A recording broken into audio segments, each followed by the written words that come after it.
On arrive à regrouper en une sorte de guichet unique tout ce que l'on peut envisager au niveau de la santé, c'est-à-dire la formation, l'information, des conférences, des ateliers pratiques, mais aussi la possibilité de consulter sur tablette un certain nombre de données sur la santé que peut nous procurer la mutualité, l'ARS ou la CPAM.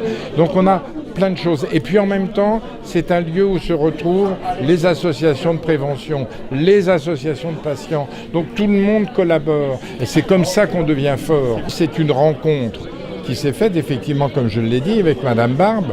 Et puis on travaillait déjà depuis le début avec M. Christner.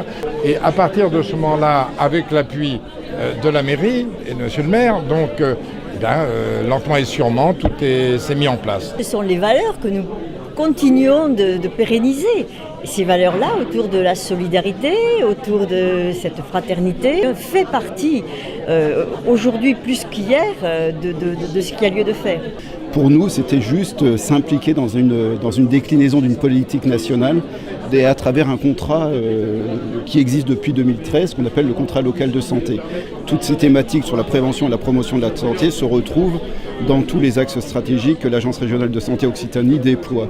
Donc ça a été très facile en fait d'aller vers des gens qu'on apprécie au quotidien pour porter un projet expérimental comme la maison de prévention de Narbonne.